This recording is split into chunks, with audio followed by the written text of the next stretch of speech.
Good morning. Insurance claim अपना चल रहा था, तो फर्स्ट पॉइंट जो इंश्योरेंस क्लेम का था वो हमने क्लियर किया था, जिसमें मैंने आपको बताया था कि स्टॉक का यदि बीमा हमने करवा रखा है तो उसका क्लेम किस तरह से मिलेगा। अब सेकंड पॉइंट स्टार्ट करते हैं। देखो, परिणामी हानि का कॉन्सिक्वेंटल लॉस इंश्योरेंस। परिणामी हानि क्या होती है? जैसे मैंने आपको बताया भी था कि भाई मान लो बिजनेस में आग लग जाती है, तो आग लगने से क्या होता है, बिजनेस काफ़ी समय के लिए डिस्टर्ब हो जाता है हमारा, और कुछ समय के लिए हमारी बिक्री में कमी आ जाती है। तो डिस्टर्ब तो होगा ही, आग लगी है, माल जल के नष्ट हो गया आपका, तो आपके बिजनेस में डिस्टर्बेंस आ जाएगा, और डिस्टर्बेंस आएगा तो नो डाउट उस कंडीशन में आपके बिजनेस में जो डिस्टर्बेंस आई है तो उसमें क्या होगा, फिर आपकी कुछ समय तक बिक्री कम होने लग जाएगी। तो उसके लिए भी इंश्योरेंस होती है कि यदि आपको कम बिक्री होने से कोई नुकसान हो रहा है, कोई लॉस हो रहा है, तो उसकी इंश्योरेंस हो जाएगी और उस लॉस की भरपाई जो है वो इंश्योरेंस कंपनी करेगी। तो उस लॉस की कैलकुलेशन कैसे करते हैं उनके बारे में कुछ स्टेप है, वो स्टेप ध्यान में रखना। देखो, सबसे पहला स्टेप है, आप कैलकुलेशन करोगे शॉर्ट सेल्स, मतलब कि आपकी कितनी बिक्री कम हुई आग लगने से। पहली बात तो आप क्या है कि इंश्योरेंस पॉलिसी लोगे, अब कितने टाइम के लिए उस पर डिपेंड करता है। ऐसे टाइम को हम कहते हैं क्षतिपूर्ति अवधि, इंडेमनिटी पीरियड। मतलब आपने मान लो 4 महीनों के लिए पॉलिसी ली है कि आग लगने के 4 महीनों बाद तक यदि आपकी बिक्री कम होती है तो उसका भुगतान इंश्योरेंस कंपनी करेगी, जितना लॉस होगा। तो 4 महीनों के पीरियड के हिसाब से कैलकुलेशन होगी। तो वो जो 4 महीनों की सेल है, पिछले साल की सेल देखी जाएगी। सेल ऑफ प्रीसीडिंग ईयर, पिछले साल, फॉर इंडेमनिटी पीरियड, मतलब आपकी जो क्षतिपूर्ति अवधि है उसमें पिछले साल में कितनी सेल हुई। उसमें यदि सेल में कोई इंक्रीज या डिक्रीज की ट्रेंड चल रहा है अपना, मान लो हमारी सेल हर साल 10% बढ़ रही है, तो पिछले साल जितनी हुई उससे इस साल 10% ज़्यादा होनी चाहिए ना, तो ऐड करेंगे इंक्रीज या डिक्रीज का ट्रेंड जो भी है वो ऐड लेस कर देंगे। उसके बाद जो आएगा उसमें से लेस करेंगे कि इंडेमनिटी पीरियड, जो क्षतिपूर्ति अवधि है, उसकी वास्तविक सेल कितनी हुई वो लेस कर देंगे। तो ये जो सेल्स आएगी ये शॉर्ट सेल्स आएगी। कम बिक्री कितनी हुई है इसकी कैलकुलेशन हो जाएगी, शॉर्ट सेल से आ जाएगी। ठीक है, तो फर्स्ट पॉइंट तो शॉर्ट सेल्स की कैलकुलेशन का है। दूसरा पॉइंट होगा calculation of percentage of GP. GP की परसेंटेज मतलब बिक्री पर आप कितना लाभ कमा रहे हो उसकी प्रतिशत कैलकुलेट करनी पड़ेगी आपको। तो परसेंटेज ऑफ जीपी का फॉर्मूला होगा, देखो, net profit plus insured standing charges. Insured standing charges मतलब आपने कितने स्थायी खर्चों का बीमा कराया है, अपॉन करेंगे sale of last financial year, पिछले पूरे फाइनेंशियल ईयर में कितनी सेल हुई थी, और मल्टीप्लाई 100।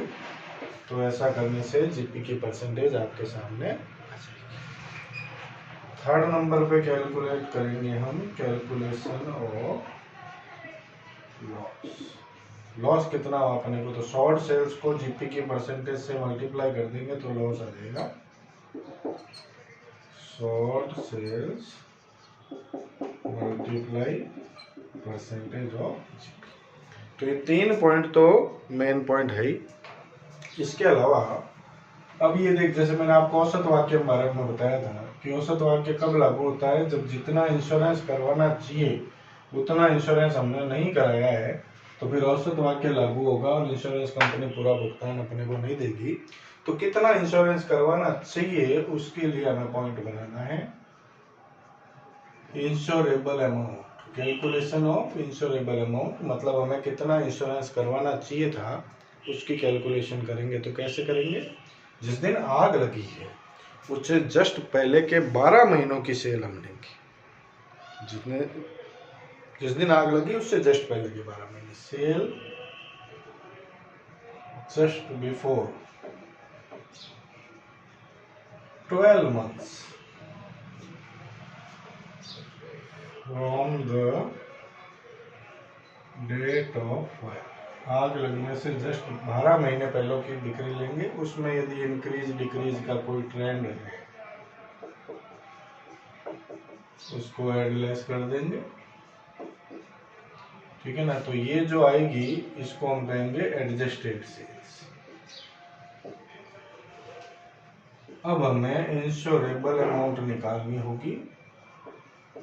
इंश्योरेबल अमाउंट का फॉर्मूला होगा adjusted sales multiply percentage of GP. तो ये फॉर्मूला लगाएंगे तो आ जाएगी कि इंश्योरेबल अमाउंट कितनी है, इंश्योरेंस कितने की करवानी चाहिए थी, और फिर देख लेंगे इंश्योरेंस करवाई कितने की। यदि जितने की करवानी चाहिए थी उससे कम की कराइए तो नो डाउट औसत वाक्य लागू होगा, और औसत वाक्य लागू होगा तो फिर औसत वाक्य में क्लेम का फॉर्मूला क्या है वो आपको मैंने बता ही रखा है। Amount of claim is equal to insured amount upon insurable amount multiply loss. तो इससे अपनी क्लेम की जो अमाउंट है वो कैलकुलेट हो जाएगी। तो बेसिकली मुख्य रूप से ये जो 4 पॉइंट है इनके ऊपर अपना क्वेश्चन डिपेंड होता है, ठीक है ना। तो ये सब चीज़ें अपने को ध्यान में रखनी पड़ेगी।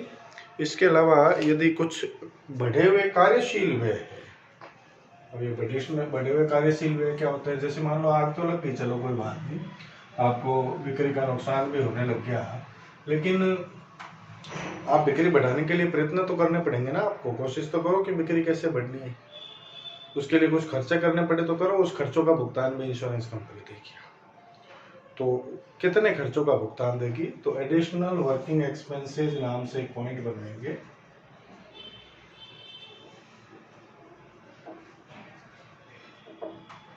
ठीक है ना। तो उसके हिसाब से अपने को क्या है कि देखना पड़ेगा कि भाई आपको कितनी छूट दी जाए।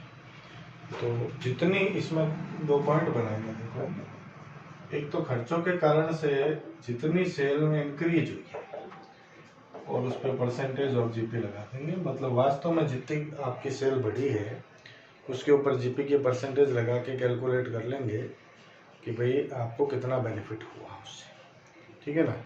तो एक तो ये हो जाएगा, दूसरा होगा कि वास्तविक व्यय कितने हैं, एक्चुअल एडिशनल एक्सपेंसेस, और तीसरा पॉइंट एक लगाएंगे हम कि एक फॉर्मूला लगाएंगे net profit plus insured standing charges upon net profit plus all standing charges और मल्टीप्लाई एडिशनल वर्किंग कॉस्ट। इस फॉर्मूले से जो तीनों में से जो कम राशि आएगी उसकी छूट मिलेगी, ठीक है ना। तो ये 3 फॉर्मूले अपने को ध्यान रखने हैं। इसके अलावा इस फॉर्मूले की जगह एक और फॉर्मूला हो सकता है। क्या हो सकता है, इंश्योरेबल अमाउंट, दोनों में से कोई भी लगा सकते हो आप, ठीक है ना। वैसे क्वेश्चन में कोई इन्फॉर्मेशन मिल जाए तो ठीक है, नहीं तो कोई भी लगा सकते हो। इंश्योरेबल अमाउंट अपॉन में फिर से insurable amount plus uninsured standing charges और मल्टीप्लाई एडिशनल वर्किंग। ये आपको एडिशनल वर्किंग एक्सपेंसेस के पॉइंट है, इनको ध्यान में रखना है। तो मुख्य, इसके अलावा मान लो ये खर्चे आपने निकाल लिए, इसमें से लेस करेंगे यदि आपने कोई खर्चों में सेविंग की है, कोई खर्चों में कमी की है ना, पहले जितने लग रहे थे खर्चे उसमें कुछ कमी हुई है तो वो लेस हो जाएगी। उसको लेस करने के बाद में जो लॉस आएगा उसके लिए इंश्योरेंस कंपनी क्लेम देगी। एक और बात ध्यान रखनी है कि आग को बुझाने के लिए यदि आप कोई खर्च कर रहे हो, तो आग लग गई, आपके पास सूचना आई भाई आग लग गई फैक्ट्री में, अब आप ये सोच के बैठ जाओ कि मेरे को क्या करना है, तो आग लग गई तो इंश्योरेंस कराया हुआ, इंश्योरेंस कंपनी जाने ऐसे। आपको आग को बुझाने के लिए प्रयत्न करने पड़ेंगे। आग को बुझाने के लिए यदि आप कोई खर्च कर रहे हो तो उसका पूरी छूट मिलेगी आपको, जितने पैसे लगेंगे। उसमें ये भी नहीं है कि आपने इतने की इंश्योरेंस नहीं कराई थी, इतने की कराई थी, नहीं। बाकी सब चीज़ों में तो देखो पॉइंट लग रहा है कि इंश्योरेंस करवानी कितनी चाहिए थी, आपने कितनी करवाई, उसके आधार पर छूट मिलती है, क्योंकि औसत वाक्य लागू हो जाता है। लेकिन इसमें ऐसा नहीं है। आग बुझाने के लिए यदि आप कोई भी खर्चा करते हो तो पूरे खर्चे की कंप्लीटली छूट आपको मिल जाएगी। ठीक है, तो इन पॉइंट्स को अच्छे से देखो, समझो, उसके बाद हम इससे रिलेटेड क्वेश्चन जो है वो स्टार्ट करेंगे। Thank you.